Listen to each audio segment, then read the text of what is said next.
So, do you know what? This must feel really good because around a decade ago, you were in this very same theatre on that there stage, and now you're making a return piece. I was indeed, yes. At Warhorse 10 years ago, it was the first UK tour, and it was incredible, especially to perform here in my hometown.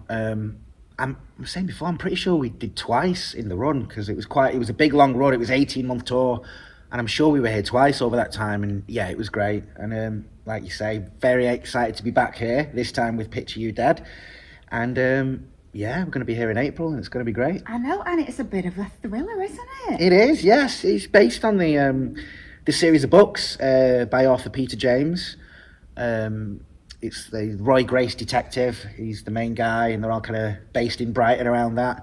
And this is the 7th one of his books that's been adapted into a play. Wow. And they're really successful. The audiences love them. We've had great reviews. Apparently, it's the second most popular crime thriller stage plays since Agatha Christie ones. So, I love that. I mean, we do like great. a bit of a thriller. Have you been a fan of thrillers in the past? I don't read a lot of thrillers at all, but I love a good thriller on telly or a good thriller film. Absolutely. I mean, who doesn't? You know what I mean? That's the great fun. And with this one as well, it is thrilling. These bits where the audience gasp like every night, but it's also quite funny as well. Like these bits where the audience laugh every night. Do you know what I mean? There's always moments as well like that. And I think that makes it, because sometimes you like a little bit of that reaction. You want a bit of both, and sometimes when we are a bit scared and on edge, we do tend to laugh. Absolutely, yeah. No, that's the thing. And it's great fun. It's a great ride for the audience. I think it keeps them guessing. And how does your character fit into it? Because we're talking about a picture. You're an artist in this, right? I am, yes. And not only that, but an art copyist. So he copies famous masterpiece artworks pretty much perfectly, to the point where experts can't even tell the difference. And he makes a copy of this potential masterpiece for the main couple in the play, who find it at a car boot sale and realise it's potentially worth millions. So they come to me to get a perfect copy made, so they can, store the original somewhere safe and just have the copy on the wall.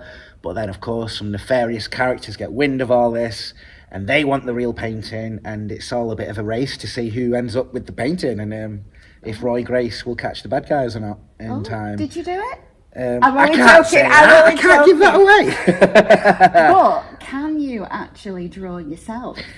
Not great, no. As a kid, I used to love doodling. I was great at drawing, cartoons and stuff. But like real life, I was terrible at. So you definitely are acting in this one, then, yeah? Yeah, absolutely. I do a bit of painting, but the good thing is the back of the canvas is facing the audience, so they can't actually see me do anything. I'm just pretending, acting like you do. But yeah, you don't actually have to.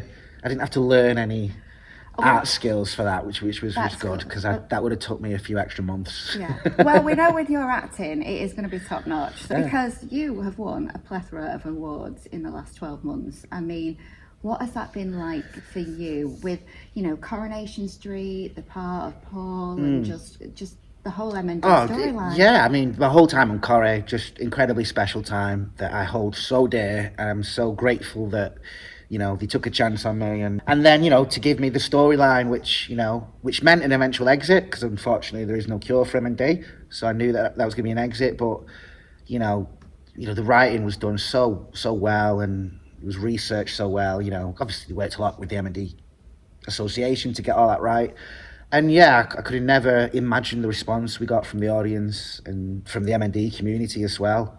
And that just makes it all the worthwhile as well. It was such a powerful performance. Oh, thank you. Yeah, no, I'd say that was definitely the proudest moment of my career. And and like you say, to get awards for it as well was just unbelievable. It's and quite really a time incredible. At Coronation Street as well. I think, was it 8 years that you were there? 6 years. Yeah, 6 years. Yeah, which was a long time, but it went like that. It went so quick. And I mean, I think most actors on that job will tell you how quick it goes when you're in there.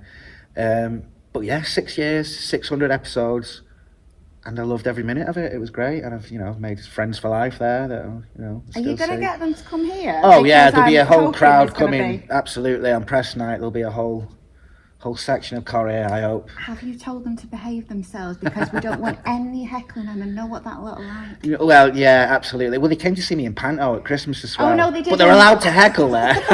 Brilliant. Oh, yeah. Behind you. Yeah, you're allowed to You're allowed to heckle there. Panto. This, not so much, but yeah, it's going to be great to have, you know, my ex-Corrie colleagues in, my family and friends in. Yeah, like you said, it's a special thing about performing in your hometown.